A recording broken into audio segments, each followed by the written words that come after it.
We have already seen a Starfleet ship subdued. Janeway to the rescue. Alpha Quadrant allies? Another of the caretaker's victims. Kindred spirits of truth and justice. But all is not what it appears. Captain Shouty's secret science shame. The alien attacks were an alien defense. Janeway wants to put things right. But the Doctor's doppelganger prescribes a prison break. And the prison break becomes a heist to boot. The evil Equinox escapes as vampires vexate Voyager. Has Janeway pooped her last poop? But wait, the worst is yet to come. Janeway's been knocked down by one of those space vampires, and so has Chakotay. Not to worry though, as they were just glancing blows. Janeway gets up and does a science that gives us more shields for a while, kicking out the invaders. As Paris tries to call a doctor that isn't here anymore for Chakotay, Kim tells us some people we've never met are dead, and more importantly, our engines don't work at the moment. Oh, and the Equinox has buggered off too, but a lack of space vampire corpse dust means we know they haven't used the weird warp gubbins. Janeway's decided things are double dangerous, so she wants double guns. While she's taking them for a walk, she sees Neelix, who gives her the Doc's mobile emitter that he found, and we spy one of those space vampire lads doing a dead on the floor. Maybe she'd have more sympathy if she didn't have her own share of deadies, with the sickbay hosting yet another Crypt Keeper. Janeway arrives with the mobile emitter and brings Aquedoc online. He says he was taken hostage by the Equinox crew, using the excuse to ask whether they were recaptured while he treats Chakotay.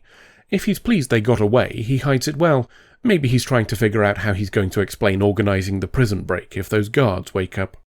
Janeway tells Chakotay that Kim thinks the wine from those alien portals might be an attempt at communication. There's some debate over whether that's more important than recapturing the Equinox, a conversation overheard with great interest by Aquedoc. Let's catch up with his former colleagues. Seven's been brought by Berkeley Hunt to see Captain Shouty. He wants her to join them, perhaps realising he doesn't have enough spare people to guard the brig over the next few months while they fly home. Seven takes his offer under advisement before telling him to go fuck himself with a wire brush dipped in shit. Captain Shouty takes the rejection pretty well and orders Burke to take her to sickbay for treatment. Happily, Aquedoc left us with a replacement when he nicked the mobile emitter. Our doc is in the sickbay's holographic system, so at least Seven has an ally. Not for long, though. Captain Shouty tries to use the weird warp gubbins, an attempt that fails as Seven's locked the system. Captain Shouty wants the key, and Burke makes a thinly veiled hint at a bit of the old torture. No need for that, though, as we have a doctor who will extract the data for us. The Doc refuses, despite threats from Burke, but Captain Shouty's been down this path before and just deletes the Doc's ethics like he did with the previous EMH. A smiling Doc leads Seven away to gouge the data from her brainial implants. Voyager's taken a few knocks. On the plus side, we've used the time to create a message for the space vampires. That's assuming Kim was right about the noise from the portals. Despite being a bit more pessimistic about this than Chakotay, Janeway's willing to give it a try. We drop the shields and transmit the maybe message, and the response is one of the space vampires popping in. It flies up to Kim and screeches in his face before buggering off. It had the chance to kill him though and didn't, so that's promising. Unless it just didn't recognise him as a real character.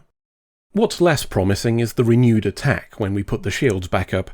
Maybe the space vampire that visited us wasn't able to convince their mates. Janeway calls it a bust and changes our priority to chasing the Equinox, a decision Chakotay disagrees with. He follows her into her ready room for a bit of an argument, saying she's taking the business with Captain Shouty far too personally and, in her defence, she admits it. He's a murderer, he's a kidnapper, he's a liar, he's a traitor. They're all terrible, of course, but the worst crime is that he's nicked some of Janeway's guns, and for that she's going to rip his fucking face off. She'll have to find him first. As he can't scarp her, Captain Shouty has instead decided to hide next to a planet that has cloaking science in the atmosphere, so Voyager won't be able to find them.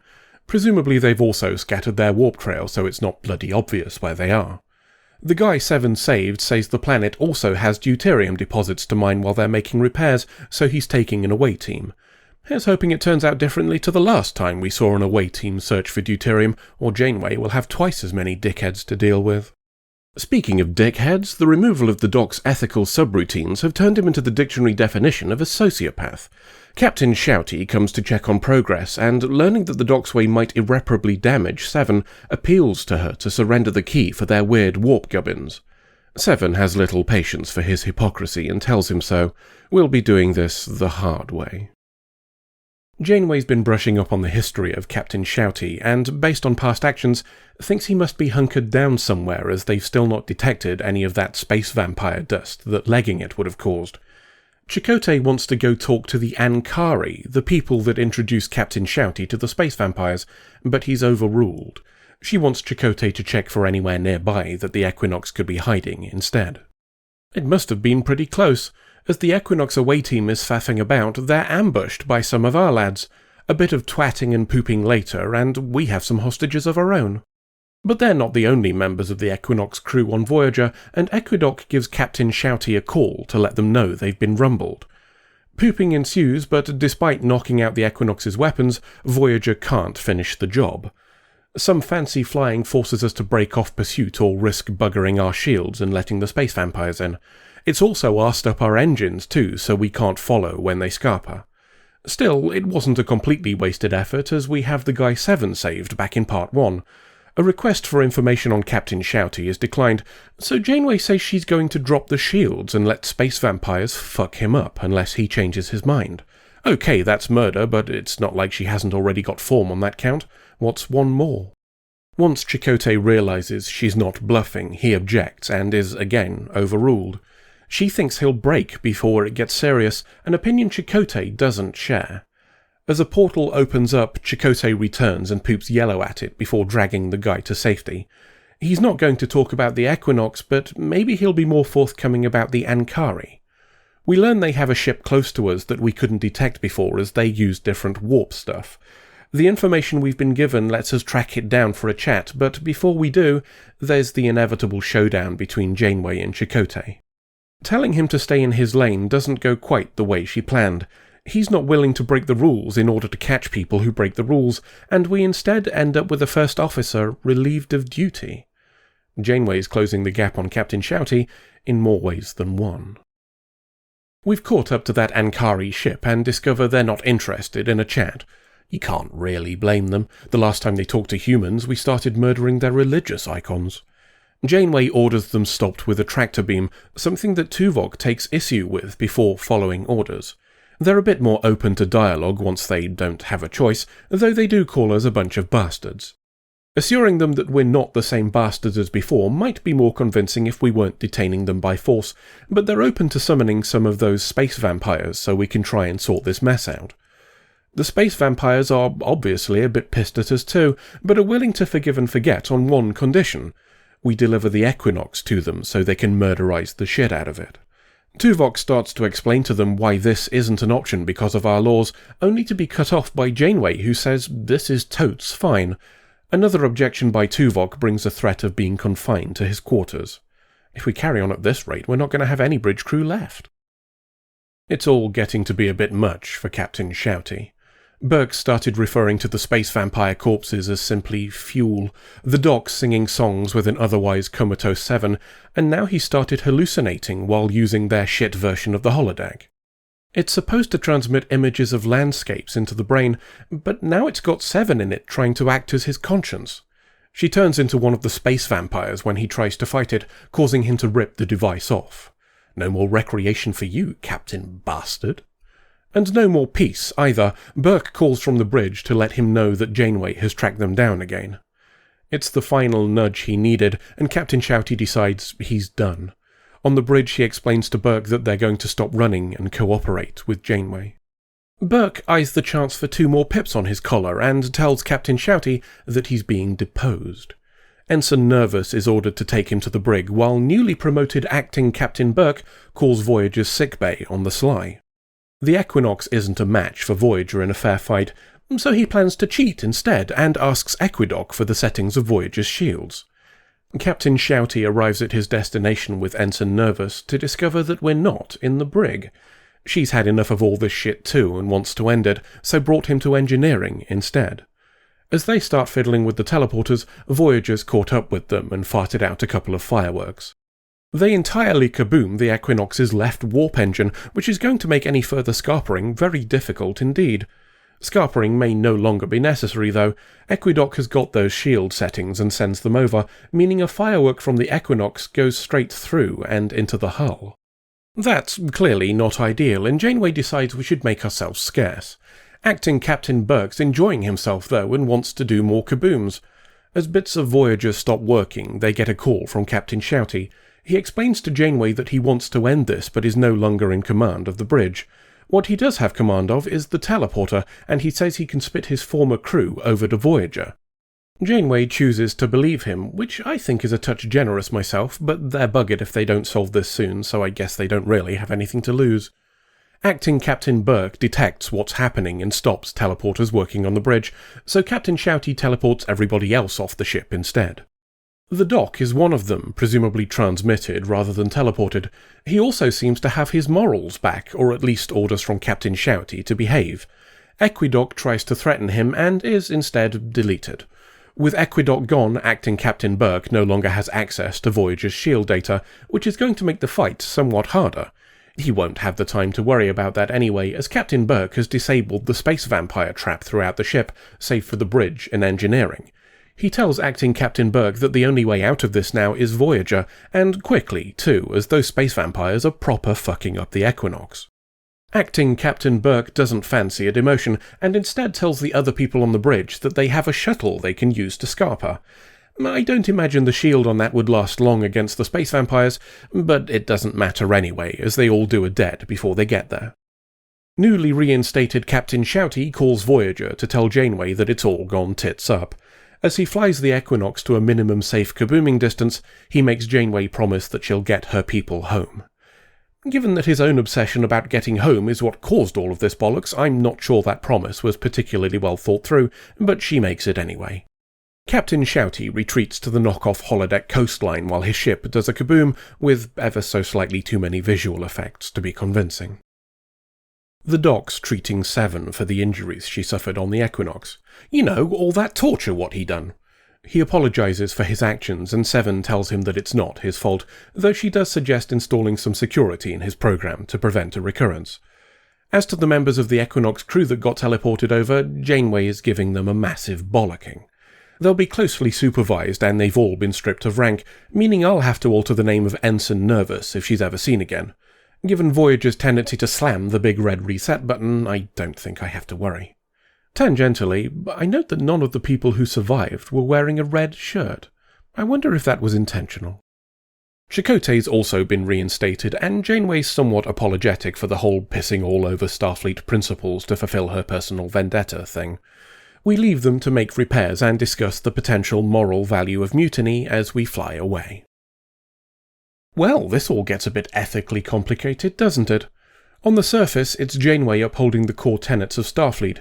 She wants Captain Shouty stopped because he's a naughty man, and that's an affront to the duty they both swore. She'll do whatever it takes to stop him, but there's an inherent contradiction of logic in that action. She wants him stopped because he broke rules, but she's willing to ignore rules herself in the pursuit of that goal. How committed to those principles are you if you're willing to break them in order to stop other people who break them? Indeed, there's an argument to be made that Captain Shouty is the more moral of the two. They both prove in this story that they're willing to bend their ethics to achieve a goal, but he was doing it for others. Janeway openly admits that it's for herself. The question then is what motivates Janeway's actions. We've established it's not the rules themselves, as she's willing to shit on them too. It's not the principle, or those rules would carry a greater meaning for her. What's left is Captain Shouty's actions. Is she angry at Captain Shouty for being willing to get his people home no matter the cost, or herself for refusing to do so? And how much of that might be due to the knowledge that his way was working? Or is it that his actions are a little too close to home, the Janeway she was becoming before her mini-redemption in the Season 5 premiere, the Janeway she's still perhaps capable of being, if it came to it? Who are you really angry at, Catherine? The show calls out that behaviour, of course, with no fewer than 2 senior crew objecting to her actions, which is double the amount she got when she straight up did a murder. We'll have forgotten all of that by next week, I've no doubt, but it's nice to see now and again anyway. I'm always happy for Trek to explore ethically dubious behaviour, as long as the topic is given the respect it deserves. There are a couple of problems with the plot to handle before we finish. The first is a minor one. Janeway argues that Captain Shouty would be hiding because the Equinox can only manage Warp 6. In part 1 of the story, when she was on the Equinox with Captain Shouty, that number was Warp 8. It's only a small detail and easily overlooked, but there's a larger culprit. Chakotay argues we should go and talk with the Ankari, the species that introduced Captain Shouty to the space vampires. Janeway overrules this by saying they're 50 light-years in the wrong direction, but that doesn't really add up.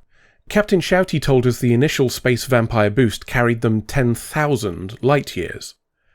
I suppose it's possible the Ankari have a territory that covers at least 9,950 light-years, but that would make them bigger than the Federation and raises some questions about why we've not met them. And that's before we consider the implications of the doc finding logs for dozens of experiments, suggesting they've travelled much further than that. This is also supported by the ship we find knowing that we're from the Federation, meaning their species has had enough time to broadcast the information over their whole territory. Perhaps both of these can be explained by something John Savage, who played Captain Shouty, said about his experience on the show. He mentioned in an interview that the script was being altered daily with rewrites. I don't know how common that was for Voyager on the whole, but it's fair to say such a fluid approach to creation, especially with multiple writers involved, wouldn't have helped with keeping track of the minutiae. The premise of the story is strong enough to survive such missteps. The Equinox shows us a tantalizing glimpse of the show Voyager could have been if their adventures had lasting consequences. As bittersweet as that thought is, it was still one worth exploring. End of episode. Does the crew know that we're responsible for that whole filling the entire ship with smoke thing? Apparently not. The leprechauns tell me that Tuvok hasn't got a clue how it happened. I mean, with the greatest respect to him, I'm not sure those leprechauns are a 100% trustworthy source of data, all things considered. True, but I've not heard it from anyone else either, so I think we're fine. Thank fuck for that. I don't want another spelling brig if I can avoid it. That were bad enough when I was still in computer corps and I didn't need to eat or shit then. So, what's the new plan for killing Paris? Are we still doing that? Yeah, I don't see why not. It's a laugh, innit? And we gotta do something in these end credit sketches. Woof.